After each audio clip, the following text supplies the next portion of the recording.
کہ قرآن جو ہے یہ انسان کا بہترین ساتھی ہے، کہ اگر مشکلات میں قرآن کا سہارا لیا جائے، کیونکہ احادیث مبارکہ میں اگر ہم غور سے دیکھیں تو قرآن گویا اس طرح سے ہے جیسے رحمت کا سائبان ہے، رحمت کا ایک جو ہے وہ شامیانہ ہے۔ جب بندہ قرآن مجید کی تلاوت شروع کرتا ہے، بزرگوں نے یہ لکھا، کئی اولیاء کاملین کے جو اقوال ہیں ان میں یہ ہے کہ جب ہمارا دل چاہتا ہے ہم اپنے رب کی باتیں سنیں تو پھر ہم قرآن کی تلاوت کرتے ہیں، یوں لگتا ہے کہ ہمارا رب ہم سے کلام کر رہا ہے۔ تو میدان کرب و بلا پہنچنے تک راستے کے جتنے بھی مشکل مرحلے تھے، یہ قافلہ حسینی رب سے قرآن کی صورت میں باتیں کرتا رہا، رب سے قرآن کی صورت میں باتیں سنتا رہا۔ یہی وجہ تھی جب قرآن صبح و شام پڑھا جاتا رہا تو صبر کو اور زیادہ تقویت ملی، حوصلے اور زیادہ بلند ہوئے۔ پریشانیاں جو ہے وہ ظاہری طور پر تو تھیں، لیکن قرآن کی طاقت ایسی تھی جس کی وجہ سے وہ کمزور نہیں ہوئے، جس کی وجہ سے ان کے ارادے متزلزل نہیں ہوئے۔ تو یہ مارکہ حق و باطل میدان کرب و بلا میں جو امام علی مقام کی جو فتح ہے وہ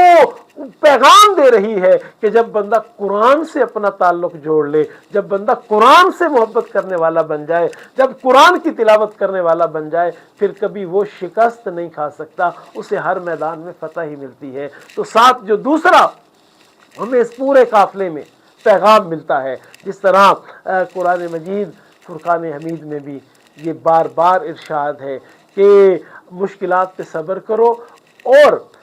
نماز کو اپنا مددگار بناؤ۔ تو یہ بھی پیغام ہے امت مسلمہ کے لیے کہ جب کوئی مشکل وقت آئے، مشکل لمحہ آئے، تو نماز کی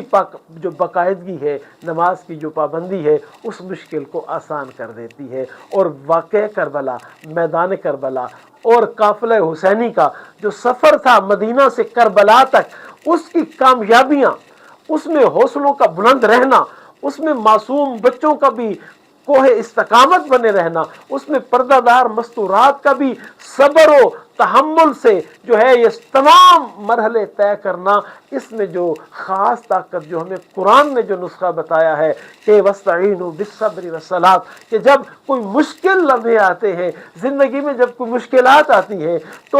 اس میں جو مدد حاصل کی جاتی ہے اور اس سے جو اس مشکل سے جو نجات ملتی ہے وہ صبر سے ملتی ہے اور نماز قائم کرنے سے ملتی ہے۔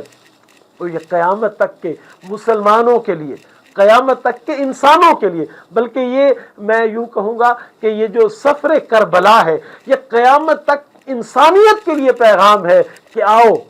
قرآن سے تعلق جوڑ لو، نماز کی پابندی کرو، پھر مشکلات جو ہے وہ مشکلات نہیں رہتی، پھر جو ہے ناکامیاں جو ہے وہ کامیابیوں میں تبدیل ہو جاتی ہیں۔ اگر نماز اور قرآن سے انسان کا تعلق رہے تو پھر انسان جو ہے اس قدر غالب ہوتا ہے کہ پھر وہ ہزاروں کے لشکر پر 72 تن غالب رہتے ہیں، پھر قیامت تک ان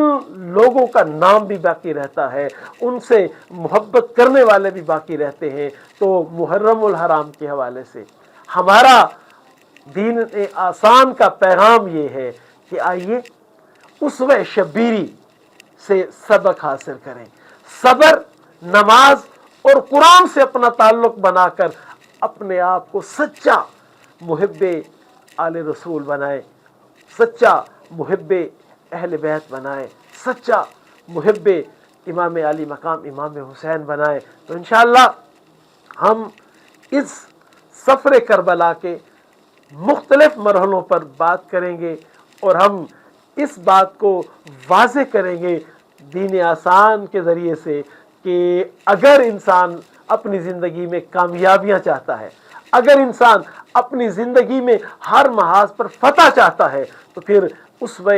امام علی مقام پر عمل پیرا ہوتے ہوئے صبر و استقامت ہر مرحلے پر، زندگی کے ہر مرحلے پر صبر و استقامت، نماز اور قرآن سے اپنا تعلق جوڑنے سے ہمیں تمام کامیابیاں